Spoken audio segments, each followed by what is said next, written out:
네, 반갑습니다. 7월 21일 목요일 아침 시황입니다. 오늘 아침 시황은요, 매우 짧고 담백하고 간결하게 가도록 하겠습니다. 뭐 뉴스거리도 별로 없고요.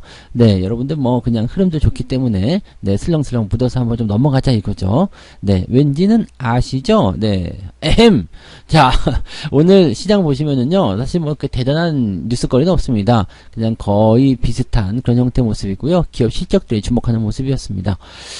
다우지수 같은 경우도 지금 보면은 다우나 나스닥 둘 다 마찬가지예요. 아침에 살짝 네, 보합으로 출발했다가 결국에는 그래도 상승 마감이 돼서 좀 다행인 그런 분위기로 마무리됐다 생각하시면 됩니다.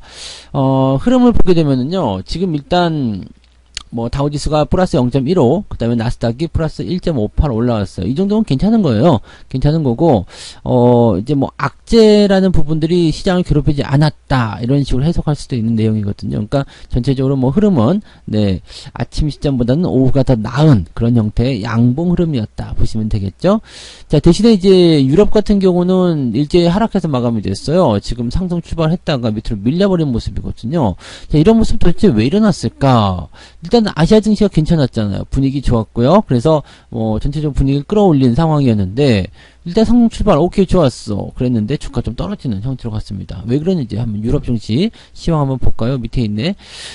러시아 가스 공급 움직임 속에서 이제 변동성을 보일 수밖에 없었다. 러시아가 이제 가스 공급하겠다 이런 얘기를 했잖아요. 근데 문제는 이 러시아가 유럽을 상대로 이렇게 가스 수출을 무기화시켰다라는 거죠. 그러니까 이런 부분들 러시아가 나중에 이렇게 한번 맛을 보여준 다음에 진짜로 그냥 가스 공급 중단할래 이렇게 되면 또 큰일 아니냐 이거죠. 그래서 유럽 내 가스 사용료를 15% 줄이기 위한 규정과 계획을 제안을 계획한다. 뭐, 이건 뭐, 어떻게 되면 또 이제 녹색 관련한 뭐, 에너지, 그린 에너지, 이런 것들도 주목받을 수도 있을 테고, 아니면은 이제 미국과의 관계라든지, 뭐, 다른 쪽으로에 대해 그, 거래처의 다양성, 이런 것들을 좀 잘 볼 수 있겠죠. 사실, 이 해외 쪽에서 들어오는 자재, 이런 것들은요, 너무 한쪽의 의존도를 많이 가지면 안 됩니다. 우리도 아시잖아요. 일본과 관련된 부분에서 지금 의존도 계속 줄이고 있잖아요. 국산화 시키면서. 그래서 그런 부분들이 있어야지 휘둘리지 않습니다. 중국한테 하는 것도 마찬가지인데, 중국은 워낙 가격이 싸고, 또 제품이 방대하기 때문에, 그거는 약간 어쩔 수 없을 모르겠습니다만 그래도 어쩌다 해도 일단은 여러분들이 생각하시는 부분들은 조금 다르게 보시는 게 이제 맞을 거예요. 네. 그 다음에 뉴스를 한번 보도록 할게요. 네. 오늘은 어떤 뉴스가 나왔는지 한번 살펴보도록 하죠. 자, 일단은 가장 많이 본 뉴스를 한번 보도록 하겠습니다. 뭐 오늘 일단 기업 실적이 올라온 부분들은 긍정적인 됐으니까요. 네. 자, 테슬라가 2분기 순이익이 2조 9천억 원으로 나왔다. 그래서 전년 동기 대비해서 2배 증가했다. 네. 실적이 괜찮게 나왔네요. 그죠? 네. 나쁘지 않았어요. 근데 테슬라의 실적 같은 경우는 앞으로 조금 위기를 맞게 될 겁니다. 왜냐면 경쟁 상대가 계속 증가하거든요. 아직도 뭐 테슬라, 전기차는 테슬라 이렇게 생각하시겠지만 실제로 이 부분들 조금 네, 위험성이 좀 있는 것 같긴 해요. 그 다음에 지금 공장이 중단하는 모습도 있었고요. 그 다음에 전기차 가격을 인상함으로써 이제 이익을 늘렸다라고 하지만 지금 이제 경쟁 모델이 많지 않기 때문이겠습니다만 경쟁 모델이 들어오게 되면 이 전기차 가격을 인상시킨 것이 그다지 썩 좋은 선택은 아닐 겁니다. 명품 가방 같은 경우는 올려놓고 나서 희귀성을 만들어내면 그럴 수 있겠지만 자동차는 그럴 수가 없거든요. 만약에 테슬라가 전기차 한 100대만 판매하고 끝낼 거야. 그러면 망하는 거거든. 그러니까 이런 식으로 나올 수밖에 없어서 얘네들이 이제 이 가격 인상을 통해서 이익을 늘리는 데는 한계가 있을 것이다. 뭐 그래도 한 10년, 20년 뭐 버티겠지 않습니까? 라고 생각할지 모르지만 그렇게 못 버틸 겁니다. 그래서 이거는 이제 전기차 시대가 오는 것은 뭐 10년, 20년 더 걸릴 수도 있겠습니다만 전기차를 만드는 회사들이 본격적으로 완성차를 만들어내기 시작하는 것은 몇 년 안 걸려요. 그 다음에 테슬라와 경쟁할 수 있는 모델들은 더 빠른 시간에 나올 수도 있겠죠. 그런 부분들이 좀 부담스러울 수 있겠죠. 네. 자, 그 다음에 양도세 폐지 방침 이거를 거래세 폐지로 맞불을 놓고 있다. 지금 양도세 폐지에 대한 것이 확실하게 결정된 게 아니었나 보죠. 국정과제로 주식 양도소득세를 사실상 폐지하겠다는 방침을 밝혔는데 민주당은 증권거래세 폐지 법안을 발의했다. 뭐 거래세 폐지든 양도세 폐지든 뭐 그냥 뭐 네 하면 좋긴 하겠습니다만 지금 양도세 폐지에 대한 부분들이 들어오게 되면 어떤 상황이 되느냐 연말에 팔아먹는 사람들이 좀 줄어든다 이 얘기죠. 네 그러니까 돈이 많은 사람들 그런 사람들에 대한 그 부유층을 대상으로 하고 있다라는 얘기가 되는 거고, 또 대상도 소수다. 네, 그렇게 되어 있는 부분입니다. 근데 증권거래세를 폐지하게 되면 사실상 모든 개인 투자자가 혜택을 볼 수 있다라고 되어 있습니다. 이거는 뭐가 둘 다 없으면 안 되나요? 네, 증권거래세도 안 받고 양도소득세도 안 받으면 안 되나? 뭐 그게 더 좋을 것 같아요. 나도 누가 더 유리하다라고 생각하기 좀 어렵거든요. 왜냐면 이쪽 입장에서 보면은 양도소득세 폐지가 더 유리해요. 지금 우리가 그동안 해왔었던 게 뭐냐면 연말마다 맨날 몸살 겪는 게 양도세 피하기 위해서 주식 팔아먹고 이런 거였잖아요. 어쨌건 유예한다라는 얘기가 좀 있긴 있었는데, 그런 부분들이 이제 잡혀 있으니까 그렇게 보실 수 있는 부분이 되는 거고요. 그 다음에 거래세 같은 경우도 당연히 필요한 부분이겠죠. 이 최소한 거래세 같은 경우는 손실 났을 때는 받아 먹으면 안 된다 이렇게 얘기를 해볼 필요가 있어요.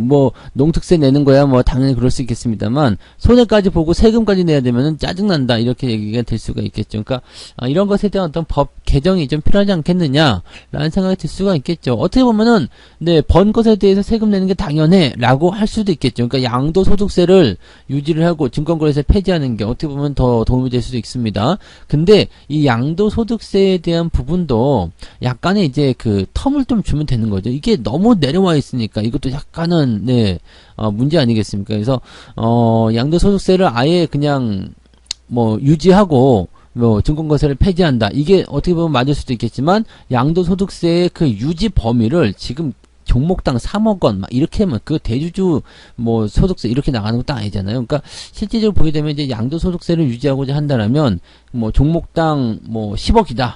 이렇게 했을 때 아들, 손자, 며느리 다 합쳐서 하는 거 이런 법은 조금 개선이 돼야 되지 않겠냐라는 식으로 생각이 됩니다. 네, 지금 10억 원이고요. 앞으로 이제 점점 줄어든다. 물론 이제 번 것에 대한 세금은 내도 괜찮을 것 같다는 생각이 들긴 하겠습니다만, 그러면서 이제 없애는 거, 이게 맞는 얘기일 수도 있어요. 근데 지금 현재로서는 이제 이렇게 양도소득세를 너무 좀 과하게 부과하는 부분에 대해서는 조금 이제 부담스럽다라는 식이 좀 나오는 거고, 모든 서민들에게, 모든 투자자에게 전부 다 그 짐을 지우겠다. 이것은 약간 좀 안 맞지 않겠냐 이런 얘기가 좀 나올 수도 있겠죠. 그러니까 양도소득세가 아니야라고 하는 사람과 또 증권거래세가 아니야라고 하는 사람들은 이제 서로의 입장이 좀 다르다라고 보시면 됩니다. 두 개 다 없애면 좋을 것 같아요. 네. 두 개 다 없애면 좋을 것 같은 느낌적인 느낌. 근데 돈을 번 입장에서 세금을 내는 것은 그렇게 기분 나쁜 일은 아닐 것 같아요. 너무 많이만 떼어가지 않으면. 네. 그거는 그럴 것 같다 생각이 좀 드네요. 자, 그 다음에, 오늘 시황 요걸 한번 볼게요. 자, 지금 뉴욕 증시가 어쨌든 상승 출발했기 때문에 왜 올랐냐? 기업 실적입니다. 기업 실적. 넷플릭스발 기술주 랠리 이렇게 되어 있고요. 유가와 비트코인은 하락했다 얘기 있어요. 테슬라가 비트코인을 팔아먹었다는 얘기 나왔죠. 보유 비트코인의 75%를 팔아먹었다. 그래갖고 이것도 또 문제예요. 이게 코인의 가장 큰 문제 아니겠습니까? 네. 그런 부분들 조금 이따 보도록 하죠. 볼 수 있으면. 자, 지금 보면은 이제 넷플릭스발 기술주 상승 랠리를 펼쳤다는 얘기가 나오고요. 자, 넷플릭스는 전날 장마감 직후 실적 발표 통해서 유료 가입자 수가 97만 명 감소했다. 뭐야? 실적 좋은 거 아니잖아 라고 할지 모르지만 당초 예상했었던 200만 명 급감보다는 낫지 않냐 이거죠. 네. 네, 그렇지. 맞는 얘기예요. 예상치를 기준으로 하는 것 같아요. 기업의 실적이 줄어들든 늘어났든 간에 중요한 게 아니야. 예상했던 것보다 좋게 나오면 좋은 거, 나쁘게 나오면 나쁜 거, 이렇게 시장이 받아들이고 있는 거겠죠. 자, 그만큼 증권사들의 어떤 예측치 이런 것들이 그게 중요한 영향을 미치고 있는 것 같아요. 네, 아무튼 그런 모습이고요. 팩트스에 따르면 10%가량의 기업이 실적을 발표했는데 이 중 69%가 예상치를 웃도는 실적을 내놓고 있다. 자, 지금 10분의 1밖에 발표 안 하긴 했습니다만 3분의 2 이상이 예상치를 웃도는 실적을 내놓고 있다. 좋은 거죠. 네. 전체적으로는 특이사항은 없었던 것 같아요. 이 기존 이 주택 지표에 대한 부분들은 지금 당장은 또 중요한 역할을 하지 않기 때문에 넘어가셔도 괜찮겠고요. 특이사항은 없는 것 같습니다. 그죠? 네. 그래서 미국 시황은 특별한 부분은 좀 없었구나라고 보시면 될 것 같고, 자, 요거 한번 볼까요? 테슬라 매도. 테슬라가 매도를 함에 따라서 비트코인, 테슬라가 보유하고 있던 비트코인 75%를 매각함에 따라서 비트코인 하락 반전했다라고 되어 있습니다. 나스닥이 급등함에 따라서 24,000달러를 돌파하기도 했었으나 대거 매도하면서 이제 하락 반전이 되었다. 이렇게 변화가 돼버리면 이거 안 되잖아요. 그죠? 네. 훅 떨어지는 모습. 와. 근데, 네. 아무튼 뭐, 이 비트코인 같은 경우도 단기간에 급락세를 너무 크게 만들어냈다라면, 근데 비트코인이 언제부터 주식이랑 같이 움직이기 시작했죠? 얘는 뭐 희한하다, 그죠? 네. 주식시장이 막 이상할 때는 자기는 금과 같은 안전자산이야 뭐 이렇게 얘기했다가 주가가 폭락하니까 우리도 떨어져야 되는 위험자산이야. 참, 네, 주가하고 같이 움직이네요. 그래서 주가 떨어지면 떨어진다, 올라가면 올라간다. 아, 참, 네.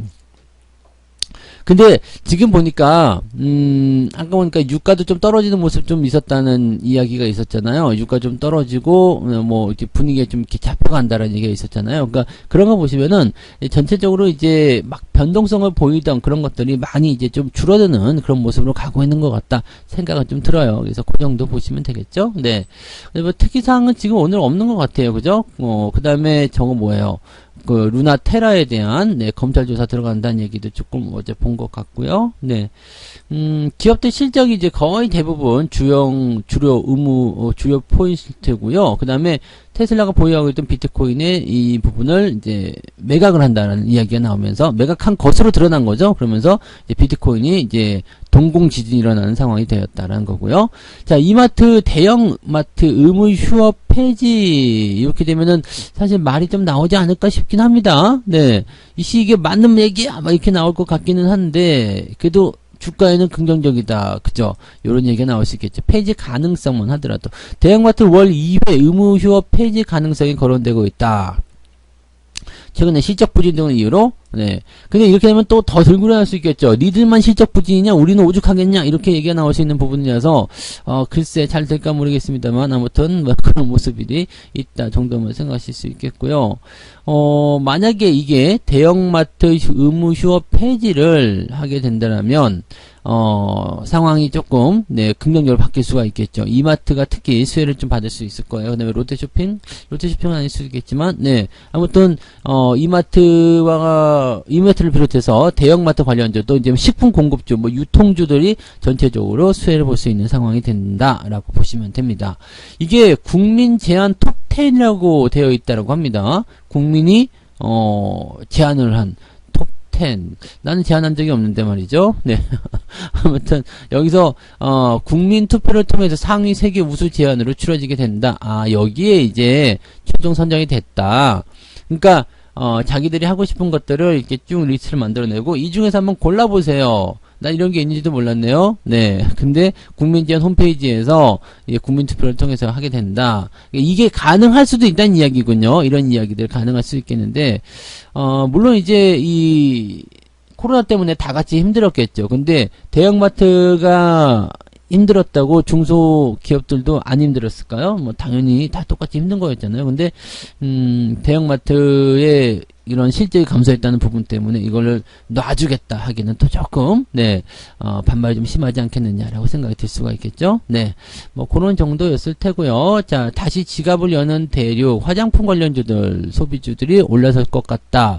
자, 지금 최근에 보면 화장품 관련주, 그 다음에 중국에 판매하는 뭐 의류 관련주들도 있는 거고요. 그래서 뭐 그런 쪽이 이제 흐름이 좀 있었던 것 같아요. 그 다음에 이 LG 생활건강 요거 굉장히 좀 저거 하긴 했었는데 이제 그래도 좀 주가가 조금씩 반등하고 저점 잡는 모습. 지금은 근데 대부분의 종목들이 바닥이었기 때문에 대부분 반등이 잘 나가고 있는 모습이에요. 중국 수출 비중이 높은 화장품, 의류, 소비 뭐 등등등 이런 기업들이 다시 활기를 띠고 있다 이런 얘기가 되겠습니다.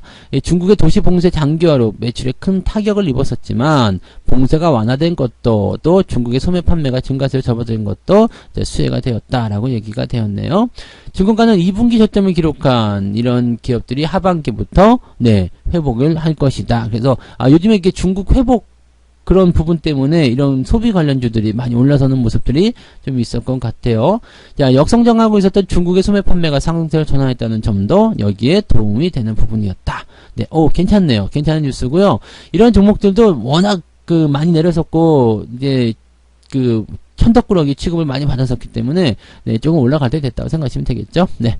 자, 하나만 더 보죠. 코스피 바닥 다지기에 나섰느냐, 거래대금 회복은 언제쯤? 요건 당분간 안 돼요. 네.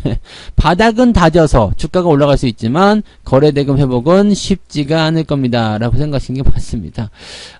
왜냐면 이제 개인들이 한번 떠나면 다시 오기 어려워요. 네. 그리고 주가가 어느 정도 올라갔다 하더라도 올라가기 어렵습니다. 그러니까 지금은 이제 6조 원 정도밖에 안 나오고 있다. 코스피 거래대금이요. 계속 내려가고 있는 게 확인이 되고는 있어요.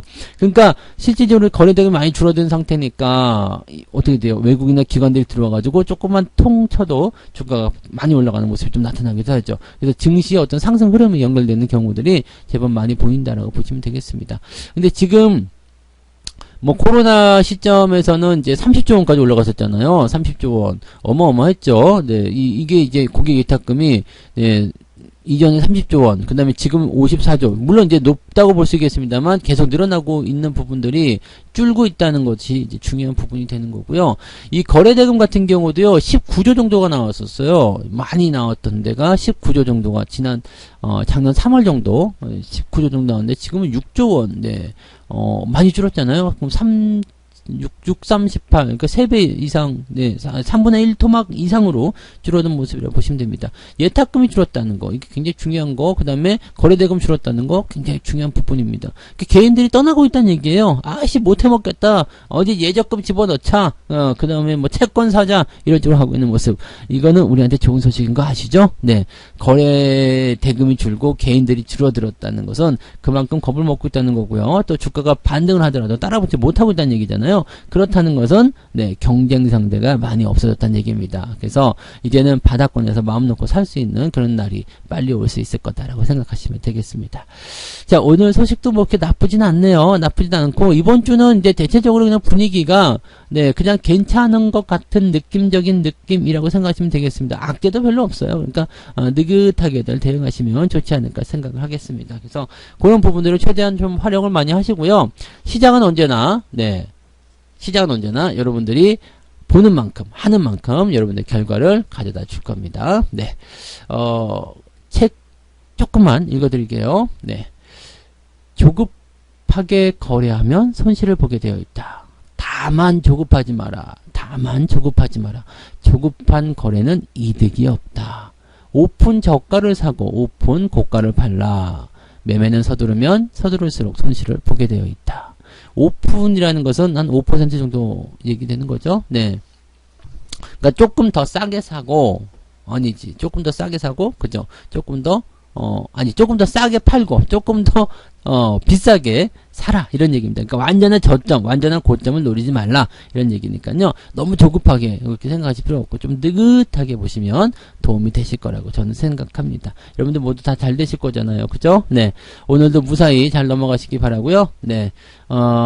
비도 오고, 네. 몸이 찌뿌둥하여, 오늘은 조금, 네. 시황을 이런 식으로 만들었으니까, 참고하고, 양해를 좀 부탁드리겠습니다.